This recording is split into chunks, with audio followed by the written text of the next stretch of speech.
एक सीरीज का डायलॉग सुना होगा दोस्तों आपने, ठोक देंगे कट्टा कपार में, आइए ना हमरा बिहार में। हमारे प्रधानमंत्री नरेंद्र मोदी बिहार में इस वक्त मौजूद हैं और बिहार में उनकी मौजूदगी रहने के बावजूद दनादन गोली और गोली से एक पुलिस वाले की मौत।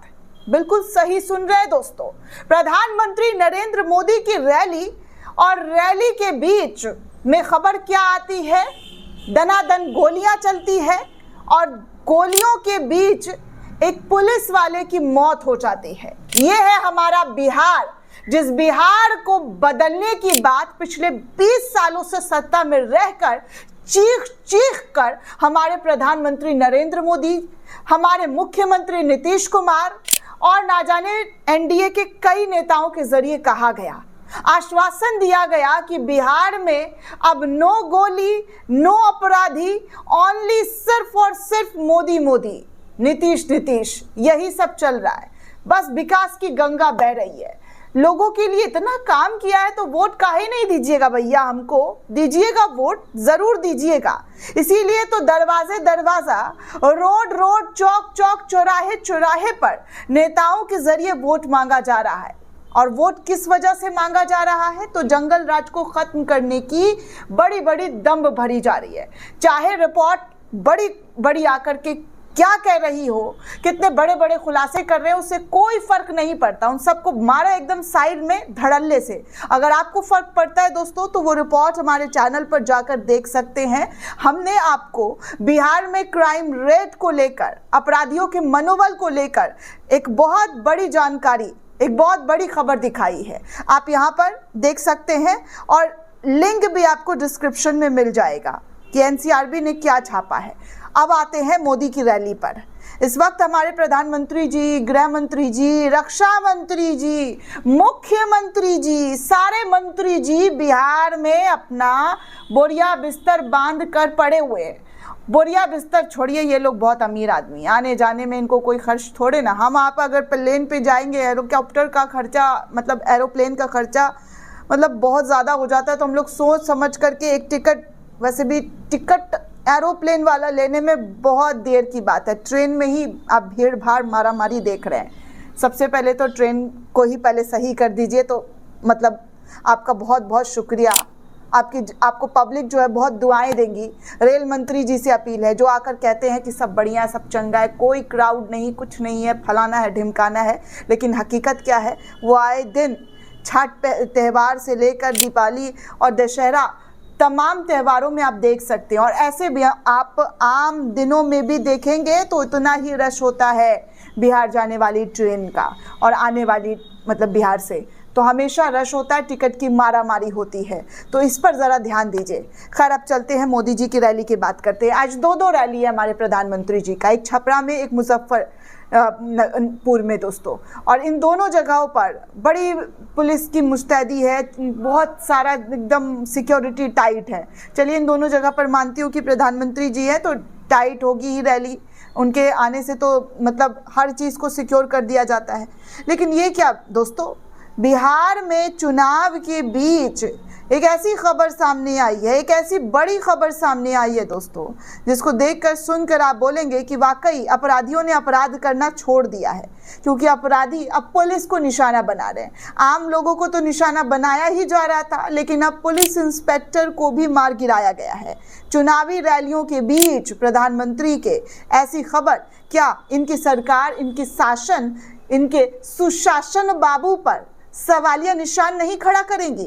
अब सोचिए, आम जनता की तो आप बात बाद में करेंगे, लेकिन जो रक्षा करते हैं, जो रक्षक होते हैं, उनको लेकर क्या खबर आ रही है। अभी दोस्तों 2 दिन पहले हमारे गृह मंत्री जी यहीं इसी सिवान में जाकर जो है खूब गरज रहे थे, बरस रहे थे साहबुद्दीन के बेटे ओसामा साहब को लेकर जमकर, जी हाँ, जमकर आतंकवादी और ना जाने कुख्यात जो मन में आ रहा था सब बोल दिए थे और कह रहे थे कि वही जंगल राज को वापसी लाना चाहती है आरजेडी वाले लोग। अब देखिए, ये अभी सत्ता में, इनकी सरकार सत्ता में है, ये खुद गृह मंत्री हैं और उस जगह पर क्या हुआ है, तो चलिए आपको खबर दिखा दूं। सिवान में दरोगा की गला रेत कर हत्या कर दी गई है। ऑर्केस्ट्रा डांसर से अफेयर में मर्डर की चर्चा जो है वो सुनने को मिल रही है। 2 किलोमीटर दूर झाड़ियों में इंस्पेक्टर का शव मिला है। इस खबर को नरेंद्र नाथ मिश्रा ने शेयर किया और लिखा कि चुनाव में बीच बिहार के सिवान से बड़ी खबर आ रही है। पुलिस इंस्पेक्टर की हत्या हो गई है। ऐसे समय में जब एनडीए सरकार ने आरजेडी शासन के 20 साल पहले जंगल राज का मुद्दा उठा रही है, ये घटना मौजूदा लॉ एंड ऑर्डर पर भारी और बड़े सवाल उठा रहे हैं। सोचिए दोस्तों, ये लॉ एंड ऑर्डर पर सवाल नहीं उठेगा तो क्या उठेगा? इस पर हम और आप सवाल नहीं उठाएंगे तो कौन उठाएगा? क्योंकि हम जिससे उम्मीद करते हैं वो सवाल नहीं उठाएंगे। आप देखिए इन तस्वीरों को कि कैसे जो है मोदी की रैली के आसपास के टाइम में चुनावी सभा, आज की बात है दोस्तों, आज की खबर मैं बता रही हूँ कि सिवान में एसआई की गला रेतकर हत्या का मामला आया। पहले तो कहा गया कि गोली मारकर जो है वो कर दिया गया है, लेकिन जी हाँ, गला रेत कर जो है मारा गया। अनिरुद्ध कुमार का शव दरौंदा महाराजगंज मुख्य मार्ग पर सिरसौ गांव के पास सड़क के किनारे झाड़ियों से बरामद किया गया है, चाकू से। जी हाँ, वारदात को अंजाम दिया है। बताया जा रहा था कि लव अफेयर में हत्या किए जाने की बात फिलहाल सामने आ रही है। कहा जा रहा है कि दरोगा का गांव के किसी ऑर्केस्ट्रा डांसर से रिश्ता था, जिसे लेकर कई बार अनबन दोनों के बीच हुई थी। सूचना मिलते ही सिवान एसपी मनोज कुमार तिवारी, एसडीपीओ अमन के साथ साथ स्थानीय थाना पुलिस मौके पर पहुंची और पुलिस ने शव को कब्जे में लेकर जांच पड़ताल करना शुरू कर दिया है।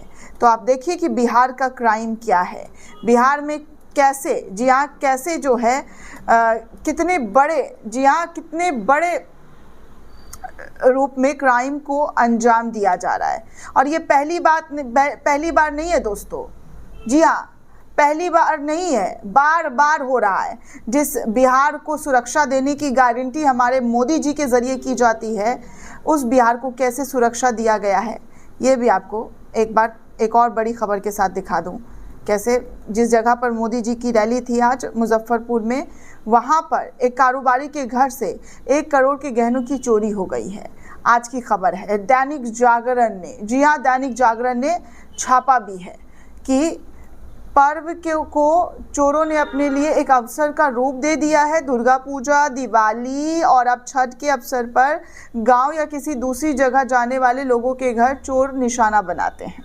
लाखों करोड़ रुपए का माल समेट कर ले जाते हैं। मिठनपुरा के कारोबारी के साथ भी कुछ ऐसा हुआ।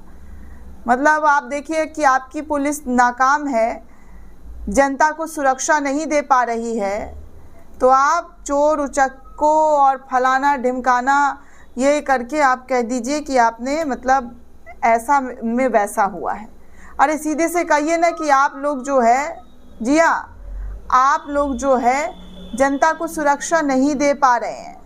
जनता को अगर सुरक्षा देते तो आज इस तरीके की स्थिति नहीं होती कि कहीं पर हत्या हो रही है तो कहीं पर, जी हाँ, कहीं पर जो है गोलियां चल रही है। आपके प्रत्याशी के ऊपर खुद गोली चला है, किसी का गला करके ख़त्म कर दिया जा रहा है। मतलब आप सोचिए कि कैसे जो है बिहार की स्थिति है। और बिहार को लेकर आप कहते हैं कि सब चंगासी, सब बढ़िया, एकदम चुस्त दुरुस्त प्रशासन है, लॉ एंड ऑर्डर तो एकदम करंट की तेज़ी से दौड़ रहा है। वही वाली बात हो गई जैसे बीजेपी उत्तर प्रदेश में दावा करती है अपराध मुक्त प्रदेश, लेकिन हर दिन क्या हो रहा है, कैसे हो रहा है, वो सब कुछ आपके सामने निकल कर उत्तर प्रदेश से खबर आती है। अब चलिए कुछ और खबर दिखा दूं हमारे अमित शाह की रैली की। अलीनगर में जब अमित शाह रैली कर रहे थे तब पत्रकार जाकर जनता से पूछ रही थी कि अमित शाह जी आए हैं और क्या मतलब रोज़गार को लेकर क्या उनके मुद्दे हैं। तो जनता कह रही है कि रोज़गार की बात तो उन्होंने कही ही नहीं। जी हाँ, अमित शाह जी आए हैं, रोज़गार की बात की उन्होंने। जब पत्रकार ने उनसे सवाल पूछा तो दर्शक कह रहे नहीं, उन्होंने कहा बस जय श्री राम, 100 मर्ज की एक ही दवा जय श्री राम, और जय श्री राम का नारा लगाकर पूरी नैया पार कर लेते हैं।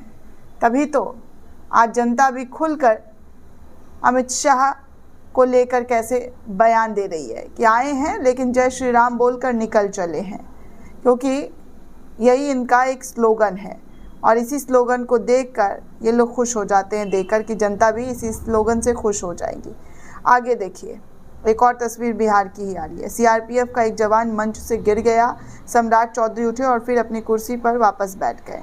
ये है इनकी नैतिकता का पाठ पढ़ाने वाले नेताओं की नैतिकता। देखिए कि एक सीआरपीएफ जवान उनके सामने गिरता है, लेकिन उनमें इतनी हिम्मत नहीं होती है कि वो नैतिकता के साथ, इंसानियत के साथ उठकर मदद कर दे।